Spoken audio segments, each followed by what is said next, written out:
सुप्रभात बच्चों, कैसे हैं आप सभी। मैं उम्मीद करती हूँ आप सभी बहुत अच्छे होंगे और घर पे मन से पढ़ाई कर रहे होंगे। मैं कुमारी प्रियंका आ गई हूँ कक्षा 3 की हिंदी व्याकरण लेकर। बच्चों, आज हम सभी पाठ 3 पढ़ने जा रहे हैं जिसका शीर्षक है संधि। तो सबसे पहले तो ये समझिए कि संधि होता क्या है, संधि किसे कहते हैं। तो आइए जानते हैं। तो बच्चों, संधि का मतलब होता है मिलना, मेल, दोस्ती, है ना।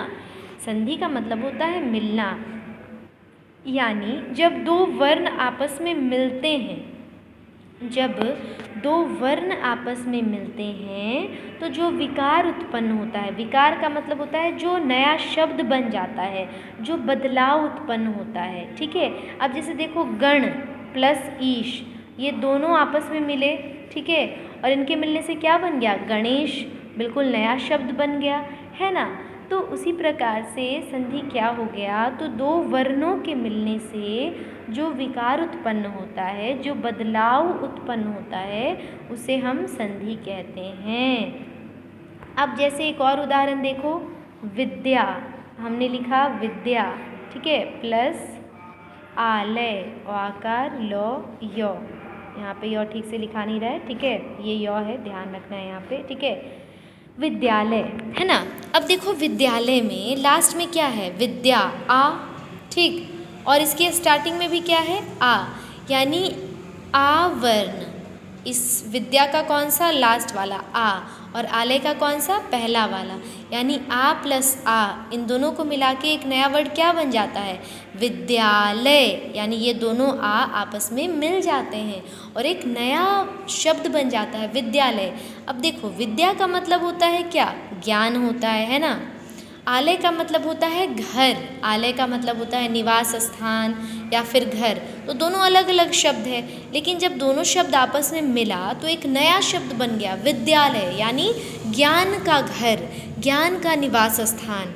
ठीक है बच्चों, तो इसी को हम संधि कहते हैं, यानी दो वर्णों के मेल से एक नया शब्द बन जाता है ना, उसे ही हम क्या कहते हैं, संधि कहते हैं।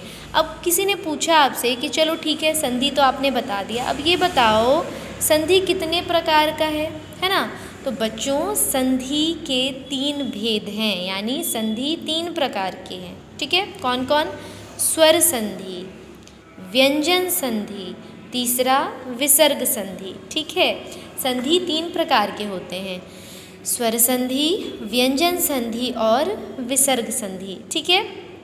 तो चलिए आगे बढ़ते हैं और देखते हैं अगला प्रश्न क्या है। अगला प्रश्न है स्वर संधि, यानी बच्चों आपने ये तो समझ लिया कि संधि 3 प्रकार का है, ठीक है। कौन कौन, स्वर संधि, व्यंजन संधि और विसर्ग संधि। अब आपको ये भी तो पता होना चाहिए कि अच्छा ये स्वर संधि क्या है फिर। तो बच्चों, स्वर के साथ स्वर के मेल को स्वर संधि कहते हैं। आपने पढ़ा था स्वर वर्ण के बारे में, ओ, आ, हर्षई, दीर्घई, उ, औ, है ना। उसके बाद री, ए, ऐ, ये सब आपने पढ़ा था, याद होगा, इसे स्वर वर्ण कहते हैं। तो जब स्वर वर्ण के साथ स्वर वर्ण का मेल होता है, मिलना होता है, यानी जब स्वर के साथ स्वर की दोस्ती होती है, उन दोनों का मिलना होता है, तो उसे क्या कहते हैं, हम स्वर संधि कहते हैं। अब जैसे उदाहरण में देखो, विद्या प्लस आलय, अभी मैंने दिया भी था उदाहरण, विद्या, आ है लास्ट में, यानी क्या है लास्ट में, स्वर वर्ण है, और आलय के स्टार्टिंग में क्या है, आ, यानी आ प्लस आ, दोनों स्वर वर्ण है, तो स्वर वर्ण के मिलने से एक नया शब्द बन गया, क्या बन गया, विद्यालय, है ना। और इसे ही हम क्या कहते हैं, स्वर संधि, यानी विद्यालय में कौन सी संधि है, स्वर संधि, ठीक है। अब देखो, ने प्लस अन, ने प्लस अन, ने प्लस अन अगर आप करोगे तो शब्द बनेगा नयन। ने में क्या है, ए है, एक ही मात्रा है, अन में क्या है, ओ है, ये भी स्वर वर्ण, ये भी स्वर वर्ण, दोनों स्वर वर्ण के मिलने से क्या बन गया, स्वर संधि नयन। ठीक है बच्चों, तो आज के लिए इतना ही। तब तक के लिए पढ़ते रहिए, बढ़ते रहिए, अपना ध्यान रखिए, और हाँ, जो मैंने पढ़ाया है उसे रिवाइज ज़रूर कीजिएगा, ठीक है। चलिए, थैंक यू सो मच।